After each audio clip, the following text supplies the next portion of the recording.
Hi everyone, my name is Pankaj. I hope you all are doing good. तो बच्चों last class में हमने reasoning का एक टॉपिक पढ़ा था जिसका नाम क्या था? एनालॉजी। एनालॉजी एक इम्पॉर्टेंट टॉपिक था और एनालॉजी का मतलब क्या था? सिमिलैरिटी। आज हम लोग बिल्कुल एक टॉपिक पढ़ने वाले हैं जो एनालॉजी की तरह ही है। आज का जो टॉपिक रहने वाला है बेटा उसका नाम है क्लासिफिकेशन। और क्लासिफिकेशन एक इम्पॉर्टेंट चैप्टर है। जैसे हम लोग एनालॉजी पढ़ते हैं, एनालॉजी का मतलब है सिमिलैरिटी। उसी तरह से हम लोग क्लासिफिकेशन पढ़ने वाले हैं। क्लासिफिकेशन का मतलब होता है डिफरेंट वन, जो जिसको हम लोग पढ़ते हैं ऑड वन आउट। अब ये दोनों टॉपिक ना मिलते जुलते हैं बट दोनों बहुत इंपॉर्टेंट है। आप इंडिया में कोई भी एग्जाम देते हैं, बैंकिंग और इंश्योरेंस को छोड़ के हर किसी एग्जाम में इनके क्वेश्चन पूछे जाते हैं। एनालॉजी के भी एक से दो क्वेश्चन हर एग्जाम में देखने को मिलते हैं और क्लासिफिकेशन के भी एक से दो क्वेश्चन आपको हर एग्जाम में देखने को मिल जाएंगे। क्लियर है? जैसे हमने पढ़ा था कि जो एनालॉजी है ये टोटली जीके बेस्ड टॉपिक है, तो उसी तरह से जो आज क्लासिफिकेशन रहने वाला है ये भी टोटली क्या है बेटा, जीके बेस्ड टॉपिक है। इंपॉर्टेंट टॉपिक है। एक से दो क्वेश्चन हर एग्जाम में पूछा जाता है और एनालॉजी का भी एक से दो क्वेश्चन हर एग्जाम में पूछा जाता है। दोनों में फर्क क्या है कि सर एनालॉजी का मतलब होता है सिमिलरिटी और क्लासिफिकेशन का मतलब क्या होता है, ऑड वन आउट या डिफरेंट वन। क्लियर है? ओके। तो सबसे पहले डेफिनेशन देखते हैं। डेफिनेशन में वही लिखा है कि क्लासिफिकेशन का क्या मतलब है कि सर ऑड वन आउट जो सबसे अलग है उसी को हम लोग क्या करते हैं, क्लासिफिकेशन लेके चलते हैं। जैसे आपके लिए मैं एक छोटा सा क्वेश्चन लिख देता हूँ। मैंने लिख दिया find find the odd one out. Now you have to tell me कि जो सबसे अलग है वो कौन सा है इसमें से। Find the odd one out. आपके सामने जैसे एक ऑप्शन लिख दिया, मैंने लिख दिया मिल्क। मिल्क के बाद बेटा दूसरा ऑप्शन लिख दिया हमने कर्ड। कर्ड के बाद थर्ड ऑप्शन लिख दिया कैरोसिन ऑयल। और कैरोसिन के ऑयल के आगे हमने लिख दिया butter. No you have to tell me कि इसमें से सबसे अलग कौन सा है।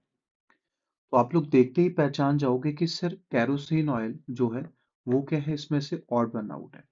तो that mean we have to find कि जो सबसे अलग कौन सा है। तो सबसे अलग कौन सा आ गया इसमें, कैरोसिन ऑयल। जैसे मैंने आपके सामने एक क्वेश्चन ले लिया, ए बी सी और डी। यहाँ पे आपके सामने लिख देते हैं 5, यहाँ लिख देते हैं 7, यहाँ लिख देते हैं 9 और यहाँ लिख देते हैं 11। No you have to tell me कि सारे सबसे अलग कौन है। तो आप कहोगे कि सर सारे के सारे ऑड नंबर हैं। बट दिक्कत क्या है कि जो 5 है, 5 क्या है बेटा, एक प्राइम नंबर है। 7 क्या है, एक प्राइम नंबर है। 9 क्या है, एक कंपोजिट नंबर। और 11 फिर से क्या है बच्चों, प्राइम नंबर है। दैट मीन जो आपका सबसे अलग होगा तो वो कौन सा होगा, सर हमारा जो क्या है, कंपोजिट नंबर अलग हो जाएगा। क्लियर? तो दैट मीन जब भी हम लोग क्लासिफिकेशन पढ़ते हैं तो क्लासिफिकेशन का मतलब ही क्या है कि जो ग्रुप में सबसे अलग दिखेगा, है ना, चाहे वो एलिमेंट हो चाहे कोई वर्ड हो, जो सबसे अलग दिखेगा that will be my answer. Clear है? तो आज हम लोग पढ़ने वाले हैं क्लासिफिकेशन। सबसे पहले हमने इंट्रोड्यूस किया कि क्लासिफिकेशन होता क्या है। अब ध्यान से समझना, जब हम लोग चैप्टर पढ़ते हैं तो क्लासिफिकेशन ना किस तरह से माना जाता है। सबसे पहले देखते हैं classification. Classification based on classification based on सबसे पहले ना क्लासिफिकेशन वर्ड्स पे बेस्ड होता है। क्लियर? जैसे एनालॉजी था सेम ऐसा ही, क्लासिफिकेशन किस पे बेस्ड होता है, वर्ड्स पे। सेकंड जो टाइप पढ़ेंगे वो पढ़ेंगे क्लासिफिकेशन बेस्ड ऑन बच्चों नंबर्स। थर्ड जो है वो है क्लासिफिकेशन बेस्ड ऑन लेटर्स। और लेटर्स के बाद हम जो पढ़ने वाले हैं वो क्या है, क्लासिफिकेशन बेस्ड ऑन फिगर्स।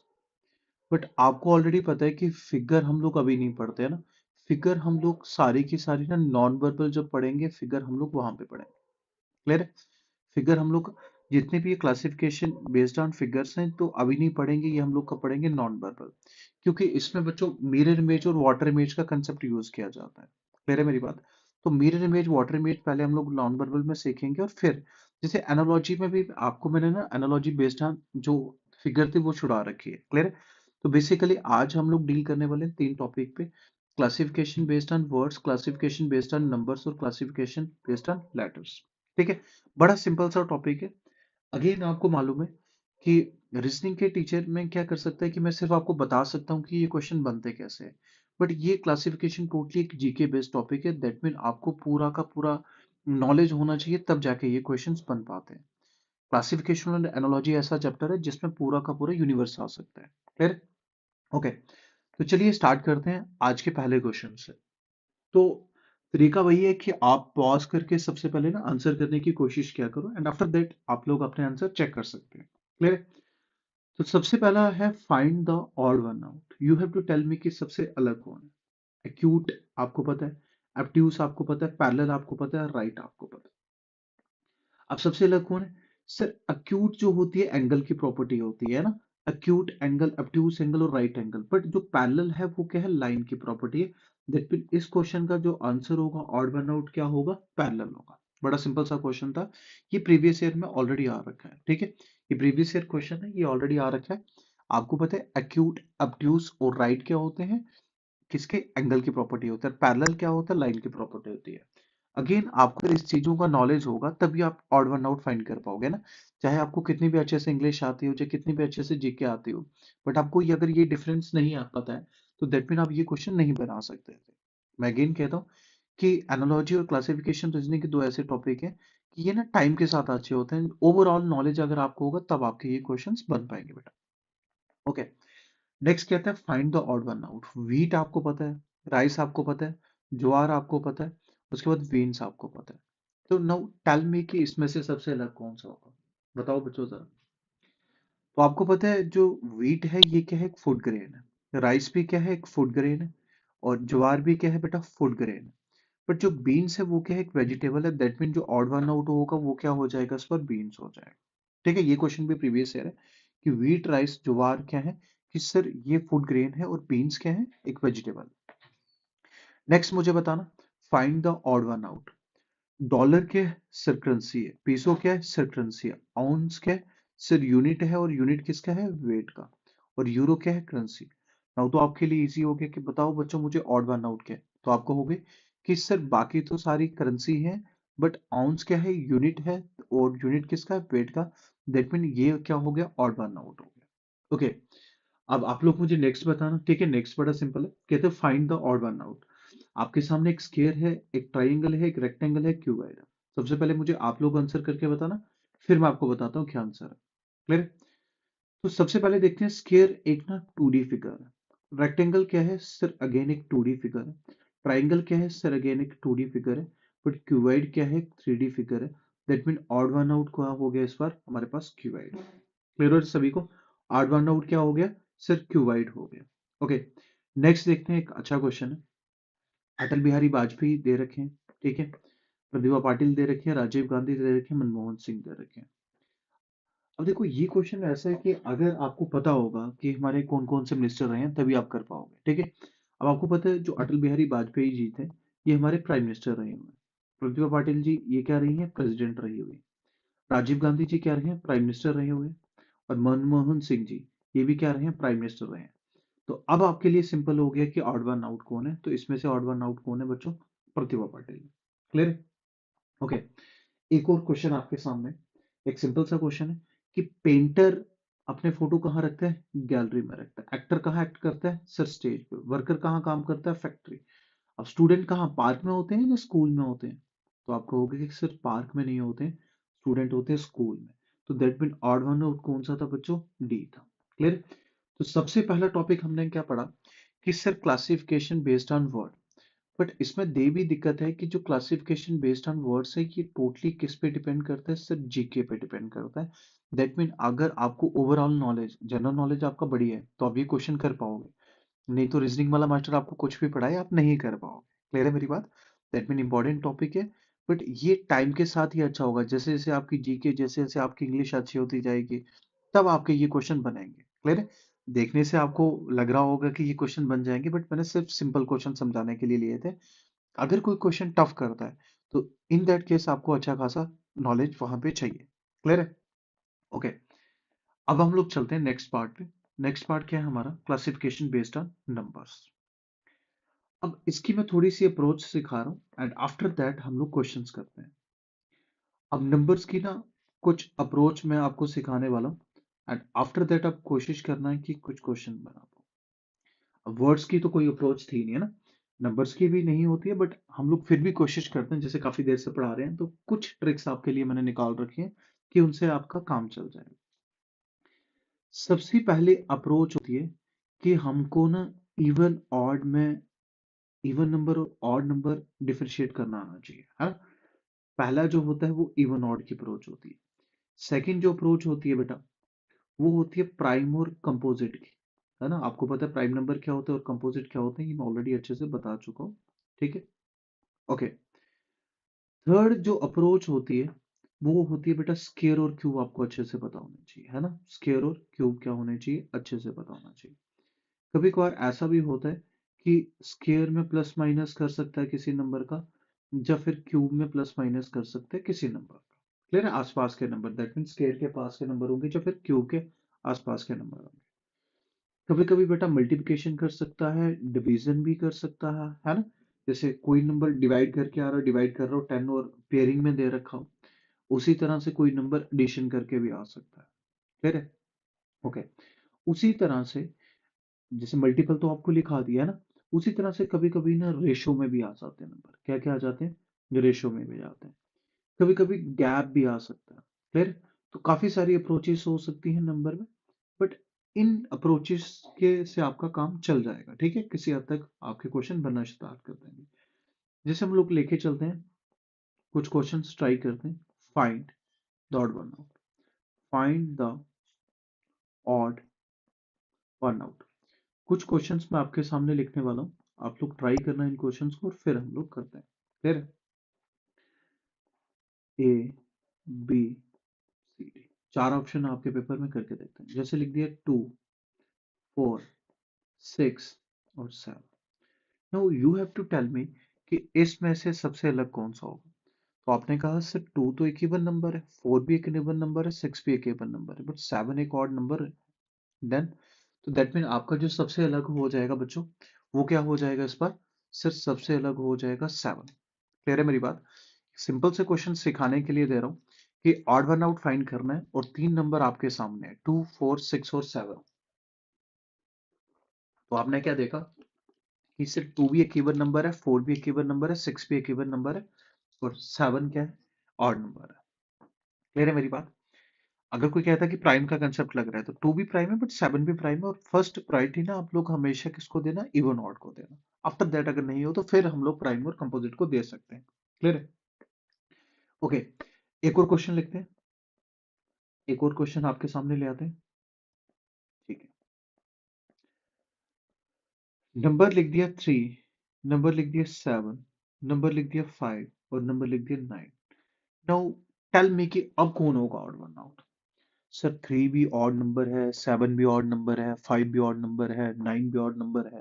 तो बताओ बच्चों अब कौन सा अलग होगा। ठीक है, सारे बच्चे मुझे बताएंगे। तो सर बड़ा सिंपल है। 3 ना ऑड होने के साथ एक प्राइम नंबर भी है, 7 ऑड होने के साथ एक प्राइम नंबर भी है, 5 ऑड होने के साथ एक प्राइम नंबर भी है, बट 9 प्राइम होने के साथ, सॉरी, ऑड होने के साथ एक कंपोजिट नंबर है। तो दैट मीन ऑप्शन क्या हो जाएगा, डी हो जाएगा। सिंपल था ना। ओके। एक और क्वेश्चन ट्राई करते हैं। ए, बी, सी, चार ऑप्शन लिख देते हैं। यहाँ पे लिख दिया 25, यहाँ पे लिख दिया 36, लिख दिया 125 और यहाँ पे लिख दिया 81। तो बताओ बच्चों कि अब कौन सा अलग होगा। ठीक है, 81 की जगह कोई और ले लेते हैं।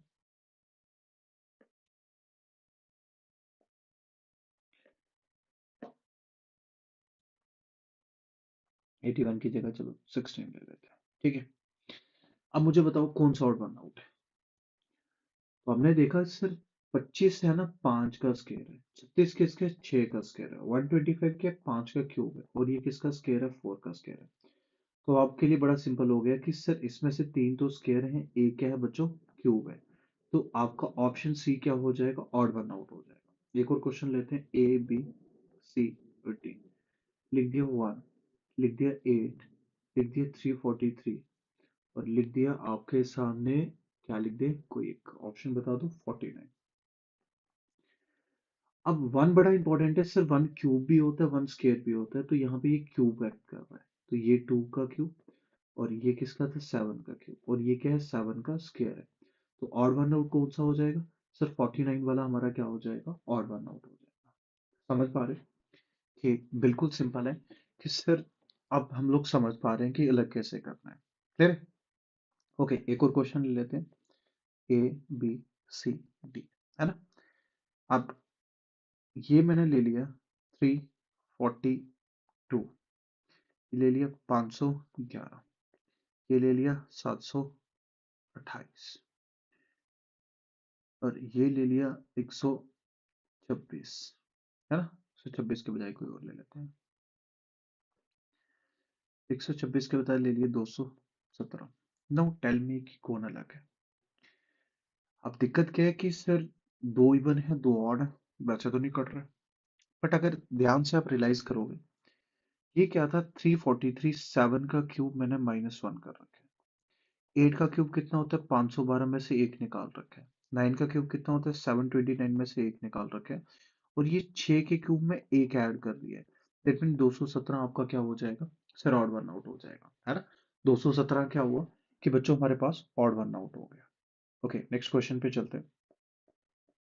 एक और क्वेश्चन ले लेते हैं आपके सामने। जैसे 9 का दे दिया 729, 3 का दे दिया 27, 7 का दे दिया 341, 8 का दे दिया 512। No you have to tell me कौन सा है। तो बड़ा सिंपल है कि सर सबके क्यूब कर रखे हैं, और 7 का क्यूब क्या होता है 343 होता है, बट आपने 341 लिखा है, दैट मीन ये क्या हो गया, ऑड वन आउट हो गया। क्लियर है मेरी बात? ओके, एक और क्वेश्चन ले लेते हैं आपके सामने, एक और क्वेश्चन ले लेते हैं।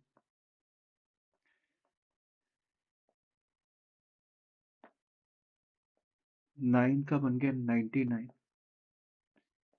11 का बन गया 121, 6 का बन गया 66, 7 का लिख दिया 71।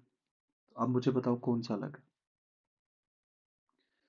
सर बड़ा सिंपल है, हमने क्या किया 11 से मल्टीपल कर दिया, 9 को 11 से किया 99, 11 को 11 से किया 21, 6 को 11 से किया 60, 11 7 को 11 से करते 77 आता, बट मैंने 71 लिखा हुआ है, दैट मीन ये क्या हो गया, ऑड वन आउट हो गया।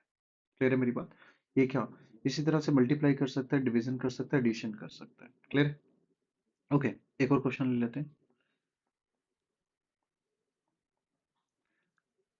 जैसे 5, 10, 15, 20, 6, 12, 18, 24, 10, 20, 40, 80, 8, 16, 24, 32। बताओ जरा आप कौन सा होगा। अगर आप सारे नंबर देखोगे ना, सारे मल्टीपल चल रहे हैं, जैसे 5 का टेबल चल रहा है, ये 6 का टेबल चल रहा है, ये 8 का टेबल चल रहा है, बट ऑप्शन नंबर सी में क्या होता जा रहा है, डबल होता जा रहा है।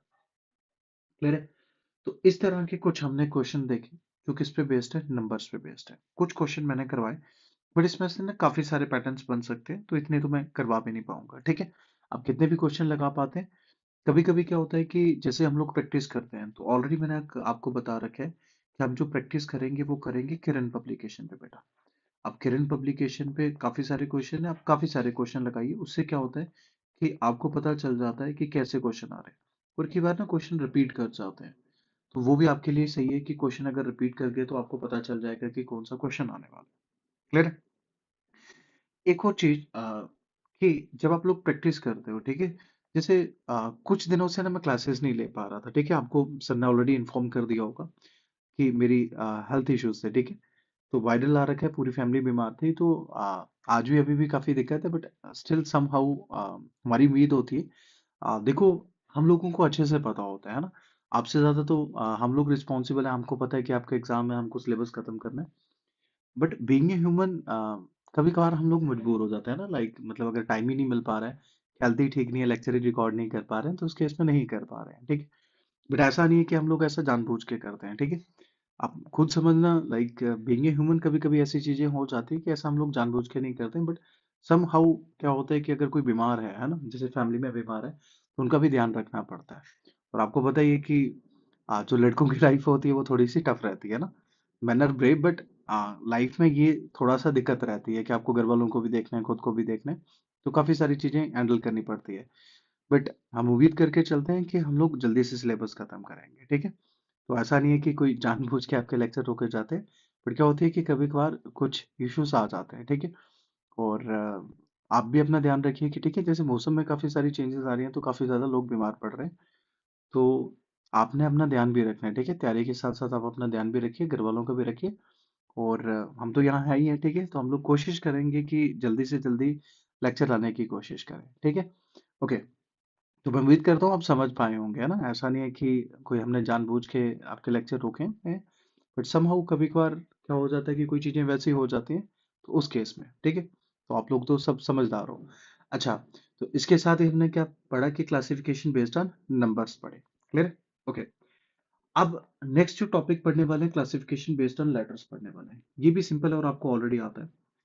तो सबसे पहले इसकी भी अप्रोच सीख लेते हैं। वर्ड्स की तो अप्रोच सिखा नहीं सकता था ना, नंबर्स की भी आपको अप्रोच सिखा दी। ऐसे होती तो नहीं, बट टाइम के साथ हम लोग पढ़ा रहे हैं तो हमको पता होता है कि कहाँ से क्वेश्चन आने वाला है, ठीक है। थोड़ा सा आइडिया होता है। ऐसा नहीं है कि बिल्कुल वही आएंगे, बट हाँ 70-80% क्वेश्चन वैसे ही बनेंगे, ठीक है। तो मैं नंबर्स की अप्रोच सिखा सकता हूँ, आप ट्रिक भी कह सकते हैं, लेटर्स की भी बता सकता हूँ। बट वर्ड्स तो कोई भी हो सकता है ना, कोई भी वर्ड आ सकता है, तो इतने कहाँ से याद करेंगे। ओके।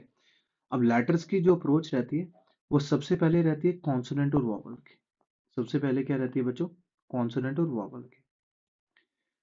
अगर क्वेश्चन कॉन्सोनेंट से वॉवल से ना टूटे तो उनकी प्लेस वैल्यू का भी कभी कभी कंसेप्ट आ सकता है ना। दैट मीन हो सकता है इवन ऑड का कंसेप्ट दे दे कभी। और पेयरिंग हो तो उसमें ना अपोजिट का कंसेप्ट भी बन जाता है बच्चों, है ना। जैसे ए के अपोजिट जेड बैठ रहा है, इस तरह से कभी कभार पेयरिंग में अपोजिट में भी प्लस माइनस कर देता है। हो सकता है कि अपोजिट करके उसमें से एक कम कर रहा हो, उसका प्रीवियस लिख रहा हो, जो नेक्स्ट लेटर लिख रहा हो, इस तरह से भी बन जाता है। क्लियर है। ओके। और उसके बाद क्या हो सकता है कि कभी कभार ना गैप के क्वेश्चन बनते हैं, कि गैप आ रहा होगा, सिमिलर गैप हो रहा होगा, किसी एक में डिफरेंट गैप होगा। जैसे सी एफ आई है ना, तो ये 3 पे 3 6 9, हो सकता है किसी में ऐसा लिख दिया हो सी एफ जे लिख दिया हो, तो यहाँ 3 है, यहाँ 6 है, और यहाँ कितना है का 10 का, तो 3 और 4 का गैप बन रहा हो, तो दैट मीन वो रहेगा। कभी कभार हमसे अगर क्वेश्चन ना बने तो उसमें कंसेप्ट ना फर्स्ट हाफ सेकंड हाफ का भी कंसेप्ट होता है। फर्स्ट हाफ और सेकंड हाफ का कंसेप्ट ये तब लगता है जब क्वेश्चन बन ही नहीं रहा। फर्स्ट हाफ और सेकंड हाफ का कंसेप्ट भी लगाया जा सकता है। अब आपको ऑलरेडी पता है कि फर्स्ट हाफ क्या होता है। सिर्फ फर्स्ट हाफ बड़ा सिंपल है। ए से लेके अगर एम तक के लेटर हो तो वो फर्स्ट हाफ में आते हैं, और एन से लेके अगर सिर्फ जेड तक के लेटर हो तो वो किस में आते हैं बेटा, वो आते हैं सेकेंड हाफ में। तो कभी कभार ना इस तरह का पैटर्न लग जाता है। क्लियर। कुछ क्वेश्चन करने की कोशिश करते हैं। Find the odd one out. Find the odd one out. तो सबसे पहले आप लोग मुझे एक क्वेश्चन करके बताना बच्चों। जैसे मैंने लिख दिया ई, मैंने लिख दिया एम, मैंने लिख दिया जी, और मैंने लिख दिया एस। तो आप मुझे क्या कहोगे, इससे इसको तो बड़ा सिंपल सा क्वेश्चन है। सबसे पहले प्रोबेबिलिटी कॉन्सोनेंट और वॉवल को ही देना, ठीक है। तो इसमें क्या है कि सिर्फ ई कॉन्सोनेंट है, बाकी तो वॉवल है। ओके। अब हम लोग सेकंड क्वेश्चन करते हैं। मैंने लिख दिया ई आई ओ एन। तो ये भी बड़ा सिंपल हो गया कि सिर्फ बाकी तीन तो क्या है, वॉवल है, और एन क्या है, कॉन्सोनेंट है। Very good. एक और क्वेश्चन लेके चलते हैं। 1 2 3 4। मैंने दे दिया एस, मैंने दे दिया डब्ल्यू, मैंने दे दिया जी, और मैंने दे दिया एन। अब मुझे करके बताओ जरा कौन सा क्वेश्चन। अब सर दिक्कत क्या है, सारे के सारे कॉन्सोनेंट है ना, वॉवल भी कोई नहीं है। अब क्या दिक्कत होगी। अभी तो आपको समझाया था कि कॉन्सोनेंट वॉवल के कंसेप्ट तो समझा दिए। अब उसके बाद नेक्स्ट कंसेप्ट किसका आता है, प्लेस वैल्यू। एस की प्लेस वैल्यू है 19, डब्ल्यू की प्लेस वैल्यू है कितनी 23, जी की प्लेस वैल्यू है 7, और एन की प्लेस वैल्यू है 14। तो प्लेस वैल्यू देख के आपको समझ आया कि सिर्फ बाकी सारे ना ऑड प्राइम नंबर है, बट एन क्या है, एक इवन नंबर है। दैट मीन आपका ऑप्शन क्या बन गया, 4 बन गया। शाबाश। एक और क्वेश्चन ले लेते हैं। जैसे लिख दिया AZHSGTIQ। अब बताओ जरा सर, ये भी बड़ा सिंपल है, आपने अच्छे से बता रखे है। ए के अपोजिट है बच्चों Z, एच के अपोजिट है S, G के अपोजिट है T, I के अपोजिट होता है R। तो दैट मीन फोर्थ वाला क्या हो गया, सिर गलत हो गया। ओके, अब नेक्स्ट देखते हैं। B के लिख दिया X, D के लिख दिया V, F लिख दिया T,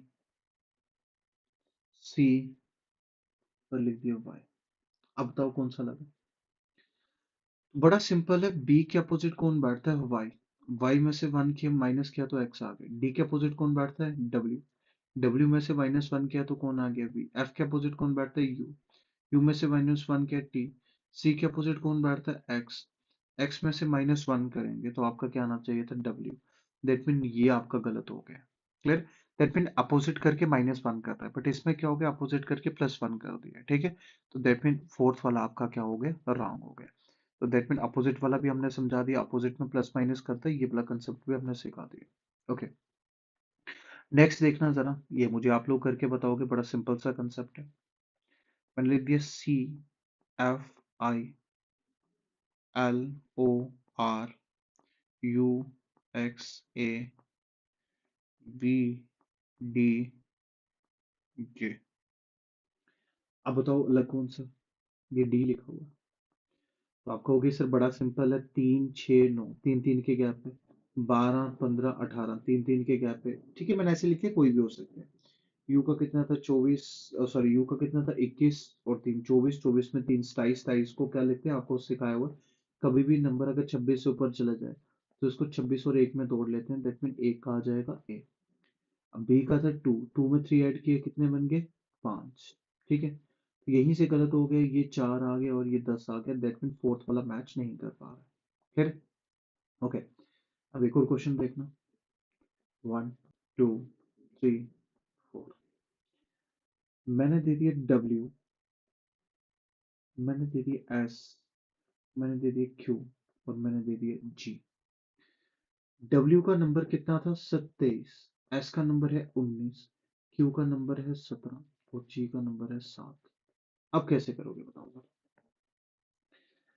अब इस क्वेश्चन में दिक्कत बन जाती है कि सर दिक्कत ये है कि ये सारे के सारे ऑड नंबर है। ऑड नंबर होने के साथ साथ क्या है, सारे के सारे क्या है बच्चों, प्राइम नंबर भी। ऑड भी है, प्राइम भी है। अब कैसे करो,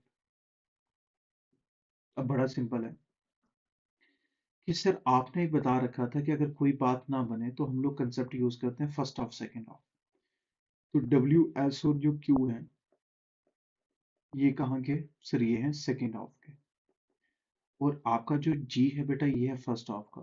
दैट मीन ऑप्शन 4 आपका क्या हो जाएगा, आंसर हो जाएगा। क्लियर। ये कौन सा पार्ट पढ़ रहे हैं, सर ये हम लोग ना अभी पढ़ रहे हैं लॉजिकल रीजनिंग में, क्या पढ़ रहे हैं, classification based on letters. Clear.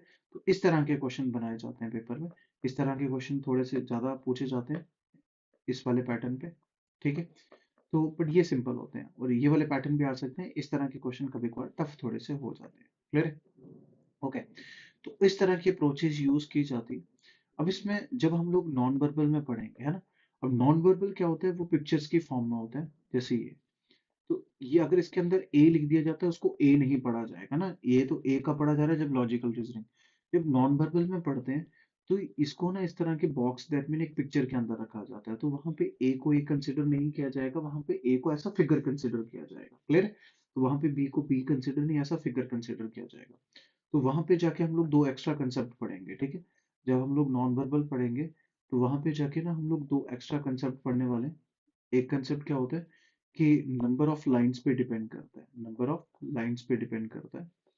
जैसे दे दिया आपको इस तरह से दे देगा, एक दे दिया एम, बट ये यहाँ यूज नहीं होते हैं। ठीक है, ये कंसेप्ट कभी भी नंबर ऑफ लाइंस का आप लॉजिकल में यूज नहीं कर सकते हैं, इसलिए मैं बताता नहीं हूँ यहाँ पे। ठीक है, बट मैं ऐसे बता रहा हूँ आपको कि किस तरह से होता है।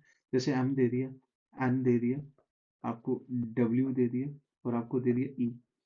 आपको पता है यहाँ पे आपको मैंने अभी समझाया कि यहाँ पे ई को ई कंसिडर नहीं किया जाएगा, तो आप लोग क्या करते हो, एम एन डब्ल्यू ई, तो ई को सेलेक्ट करके आ जाते हो कि वॉवल है। जब हम लोग बॉक्स के अंदर रख दिया तो नॉन वर्बल में कोई वॉवल कॉन्सोनेंट होता ही नहीं, वहां पे फिकर होती है।